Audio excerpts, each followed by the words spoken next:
Campeonato da Europa de Seleções de Handball chegou ao fim e estamos naquela altura em que é necessário fazer um balanço, e quem melhor do que eu para te trazer um balanço de tudo o que se foi passando, dos grandes destaques que foram ocorrendo ao longo desta competição. Mas antes disso, já sabes, se és novo no canal, inscreve-te, ativa o sininho para receber as notificações, deixa o like, o canal do Handball da Tuga é este, gente, é este, ponto final é este, portanto inscreve-te se não és inscrito e vamos arrancar. Bem, eu tenho aqui muitos apontamentos, muitas notas, muita coisa para falar, muita coisa para dizer em relação a esta competição. Foi um mês de janeiro cheio de ação, cheio de coisas exorbitantes, incríveis, impensáveis, tremendo, tremendo. Uma verdadeira fase final de um europeu. Vamos começar então pela fase de grupos, e na fase de grupos há aqui alguns pontos que eu quero destacar. Tu, se tens acompanhado o conteúdo aqui do canal, e é importante dizer isto, eu trouxe-te um vídeo antes deste europeu se iniciar, um vídeo onde eu analisei cada uma destas seleções, cada um dos grupos, tentei fazer uma previsão tendo em conta muito daquilo que é a minha opinião e conhecimento de cada um dos países, de cada uma das equipas, e no fundo estabeleci aqui uma possível classificação final para cada um dos grupos. Falei-te também daquelas que para mim seriam as principais, as três, no meu top 3 seleções favoritas ou candidatas a vencer a competição. Na altura muitos de vocês ficaram surpreendidos porque eu incluí a Suécia como uma das minhas grandíssimas favoritas a vencer a prova. Vocês ficaram até certo ponto chocados por eu não ter incluído a Espanha no meu top 3, e com razão obviamente, mas para mim desde o início da competição ficou sempre claro que Suécia, Dinamarca e França seriam as três grandes candidatas, as três verdadeiras grandes candidatas na minha opinião a vencer esta competição. Olhando para aquilo que aconteceu na fase de grupos, não houve assim grandes surpresas. Digamos que os primeiros classificados de grande parte dos grupos já seriam previsíveis. Por exemplo, no grupo A tivemos uma Dinamarca em primeiro, a priori já seria o grande favorito do grupo. No grupo C tivemos a França, no D tivemos a Alemanha, no E tivemos ali a Espanha, que na minha opinião, na minha análise antes do europeu se iniciar, estaria ali taco a taco com a Suécia. No entanto,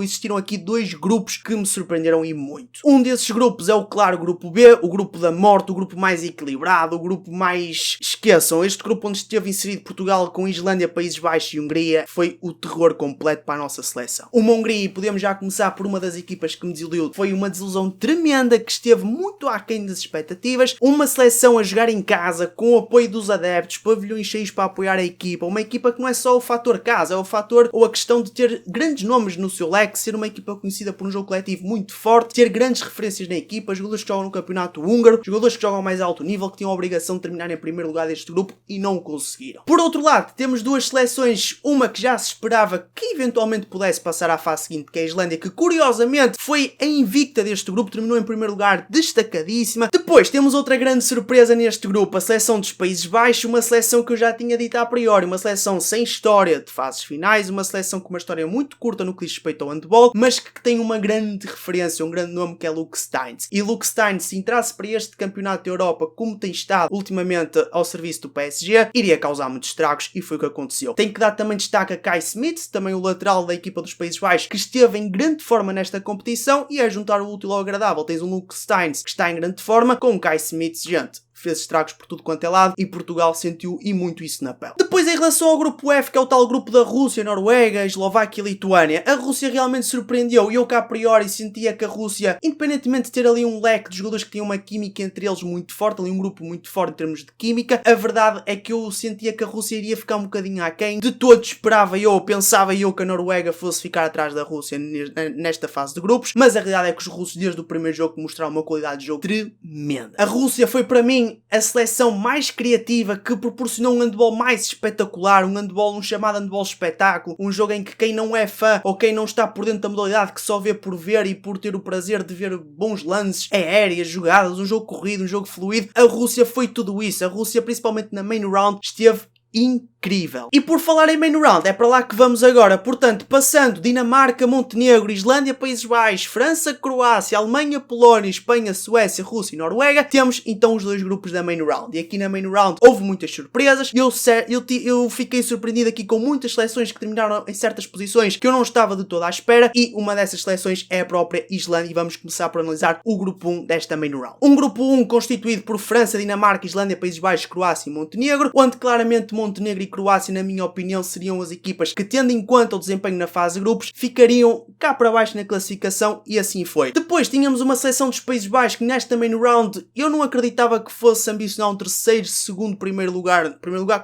claramente que não. Mas um terceiro lugar podia ambicionar, mas eu sentia que entre Islândia, Dinamarca e França ficaria muito entre essas três equipas. Os Países Baixos ainda assim conseguiram dar um bocadinho ar da sua graça, conseguir vencer aqui e acolá, empatar aqui e acolá, mas não o suficiente para se assumir como um top 3 deste grupo. Um grupo que terminou com a França no primeiro lugar e a Dinamarca em segundo, mas que a Dinamarca foi uma equipa sempre coesa ao longo de todo o torneio. A Dinamarca, que nesta main round esteve sempre no primeiro lugar, perdeu o primeiro lugar para a França, ficaram ambas com 8 pontos e perde este primeiro lugar porque na última jornada da main round, já a Dinamarca apurada, a França acabou por vencer a Dinamarca, um jogo em que a Dinamarca dominou do início ao fim e a França nos últimos minutos deu a volta. A França, que para mim foi uma equipa, lá está, uma das equipas que chegou longe na competição, mas que eu, no meu entender, não merecia ter chegado tão longe. A França não mostrou ser uma equipa, uma França que nós conhecemos de um passado recente. Está uma França muito fraca, na minha opinião, em termos de jogo, desenvolvimento de jogo, qualidade de jogo. Em todos os níveis, eu acho que a França neste momento é uma seleção de nomes, de referências individuais e em termos de coletivo muito aquém. A prova disso foi que ao longo de todo este torneio, principalmente na main round, todos os jogos da França foi a correr sempre atrás do prejuízo. Até aos 50 minutos de jogo, a França em cada um dos jogos desta main round estava sempre a perder e depois nos últimos 10 minutos conseguia sempre dar a volta, ganhar os jogos, marcar os golos que precisava de marcar e conseguindo com isso o mais importante, que eram os resultados finais. Mas eu desde o início que sabia que a França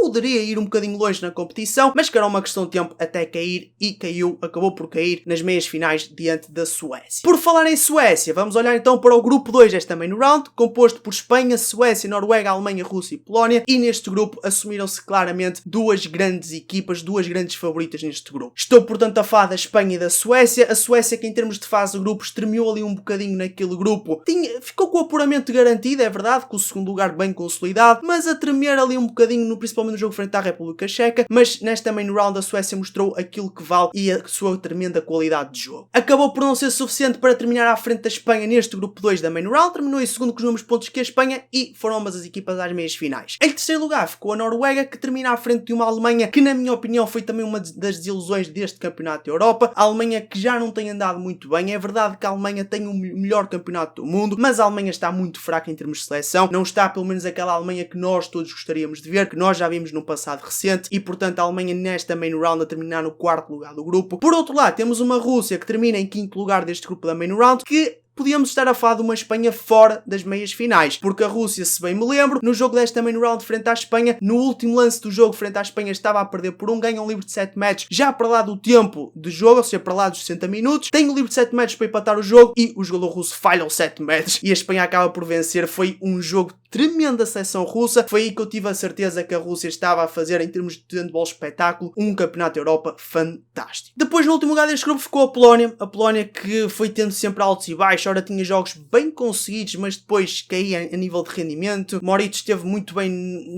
na grande parte dos jogos, na grande maioria, mas a Polónia um bocadinho também aquém daquilo que se esperava. Mas realmente uma main round onde os 4 favoritos, digamos assim, cumpriram e passaram às meias finais. França, Dinamarca de um grupo, Espanha, Suécia do outro. Entramos nas meias finais, mas antes disso tivemos o jogo para o 5º e 6º lugar entre Islândia e Noruega. A Noruega acabou por vencer a Islândia. Eu penso que a Islândia esteve a ganhar o jogo, se não estou em erro. Depois a Noruega empatou, foi a primeiro prolongamento, e a Noruega aí conseguiu levar de vencida a Islândia. Acho que foi mais ou menos assim. Sei que foi um sabor um bocadinho amargo, ficou um sabor um bocadinho amargo na boca dos islandeses, porque esta main round realmente ficaram a isto de passar às meias finais, porque a Dinamarca decidiu a 10 minutos do fim deixar a França vencer o jogo, e depois no jogo de 5º e 6º lugar ficou a isto também de eliminar a Noruega da competição. Inclusive a Islândia, eu lembro-me que já no final do tempo dos 60 minutos mandou uma bola ao poste, que era o golo que dava a vitória, dava logo, o jogo estava empatado exatamente, e se marcasse baliza aberta, conseguiram mandar a bola ao poste, e se fosse golo ganhavam o jogo e ficavam com o 5º lugar. O jogo foi a prolongamento. Após o primeiro prolongamento e o único prolongamento do jogo, a Noruega acabou por vencer 34-33, e lá está um sabor amargo na boca de todos os islandeses, e com razão, com muita razão mesmo. A Noruega conquista o 5º lugar, a Islândia fica com o 6º, e depois temos os jogos das meias finais, um Espanha-Dinamarca e um França-Suécia. Eu aqui tenho que olhar para um pormenor muito importante nesta questão, que é, se a Dinamarca tem terminado em primeiro lugar do grupo e aí cruzava-se com a Suécia nas meias finais, eu digo-vos aqui que a Suécia muito provavelmente não estaria na final da competição, e consequentemente não teria hipóteses de vencer o título como acabou por vencer. Isto por uma questão muito simples. Primeiro, porque a Dinamarca, em termos de handball, independentemente de na última jornada da main round ter vacilado naqueles últimos 10 minutos frente à França, a verdade é que a Dinamarca, a meu ver, destas 4 equipas, era aquela que tinha melhor qualidade ou mais qualidade coletiva e individual para vencer qualquer uma destes jogos, para chegar à vitória final do título europeu. Assim sendo, a Suécia ficou a ganhar e muito com o cruzamento com a França nas meias finais, porque a França está muito fraca, esteve nesta competição num nível muito abaixo daquilo que se esperava, e a Suécia para estas meias finais ficou sem alguns jogadores importantes. Um deles, por exemplo, Mpelzvan. Com essas ausências, o ideal seria mesmo apanhar a França, porque a França não estava a ter um grande campeonato da Europa e seria uma questão de tempo até encontrar uma seleção que batesse de frente e que os mandasse abaixo. Independentemente disto, foi um jogo bastante equilibrado. A Suécia apenas venceu por um golo. De modo geral, todo este europeu foi muito equilibrado na grande maioria dos jogos, e depois temos a outra meia final, que é entre Espanha e Dinamarca. E eu aqui estava um bocadinho indeciso. Esta talvez pudesse ser uma verdadeira final da competição, porque realmente a Dinamarca era a grande favorita deste jogo, sem dúvida, e a Espanha, bicampeã em título, tinha a pressão de ter que vencer a Dinamarca para defender o título, mas a Espanha, isto na minha opinião, não esteve assim tão bem. Ou seja, a Espanha neste campeonato da Europa fez-se valer muito pelo plano defensivo. A Espanha demonstrou ter uma defesa muito compacta, muito coesa, mas em termos ofensivos não foi de todo, na minha opinião, nem um top 5 das melhores seleções em termos ofensivos. Mas realmente o que se fez valer neste jogo foi a assertividade nos momentos-chave no ataque e a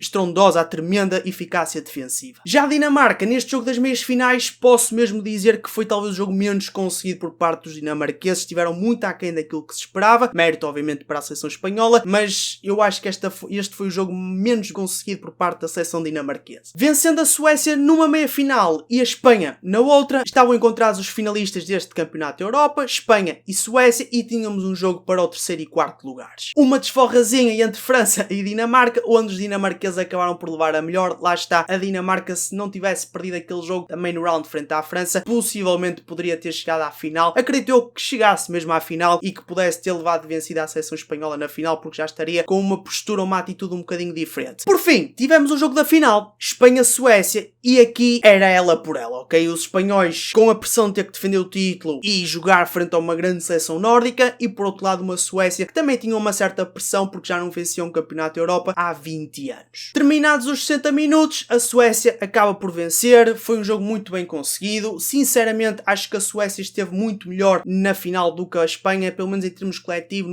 esteve mais consistente. Nunca perdeu em momento algum o discernimento, nunca perdeu a sua qualidade, a sua intenção, aquilo a que se propôs fazer no jogo, o seu plano de jogo, a sua estratégia. Já a Espanha teve ali uma fase que foi inclusive quando a Suécia se começou a distanciar no marcador, onde tremeu um bocadinho a seleção espanhola, teve ali alguns erros individuais, ali alguns problemas. Também a Suécia passou por essa fase, mas no global dos 60 minutos a Suécia foi sendo sempre muito certinha. Agora a grande questão, porque é que eu coloquei a Suécia no meu top 3 de grandes candidatos a vencer este europeu? Optei por deixar de fora uma seleção espanhola que é bicampeã em título, para colocar uma Suécia que já não venceu um europeu há 20 anos. E a razão para eu ter feito isto é muito simples. A Suécia tem um pormenor, uma particularidade que mais nenhuma outra seleção tem, ou muitas poucas têm, que é: atualmente as seleções fazem-se muito valer pelas referências individuais, pela qualidade dos seus jogadores individual. Tem esta estrela, aquela estrela, outro que joga muito, outro não sei o que, outro não sei o que mais. A Suécia tem sim uma referência, é verdade, Jim Gottfriedsen, mas a Suécia faz-se valer pelo coletivo. A Suécia faz jus àquilo que é a definição de handball, àquilo que é a definição de futebol, de qualquer desporto coletivo. A Suécia faz jus à palavra coletiva, um desporto coletivo, e faz-se valer pelo grupo por um todo e não só por um único jogador. Até mesmo a referência individual da Suécia, Jim Gottfriedsen, que foi o MVP da competição, é um jogador que está dependente da equipa, porque é um jogador que trabalha para a equipa, é um jogador que pode sim fazer grande parte do trabalho ofensivo, mas que faz todo esse trabalho em prol de um jogador, de um colega poder finalizar, estar nas melhores condições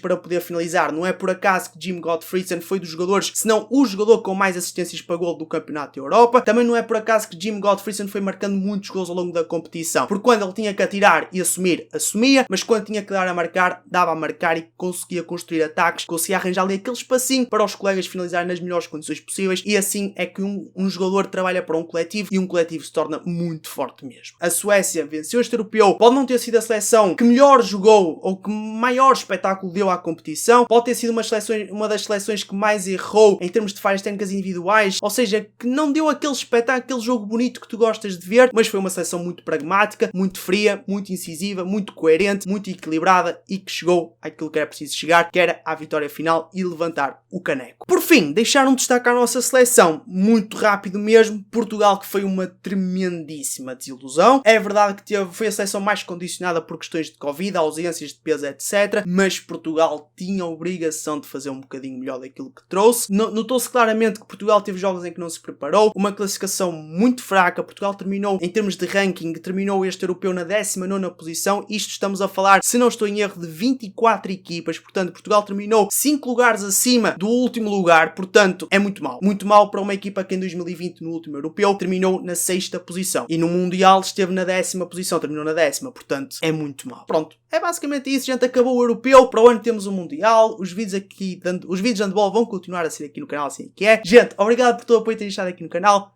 Com vocês foi Greg Dace. Até à próxima, vemo-nos por aí. E fui. Pau, pau.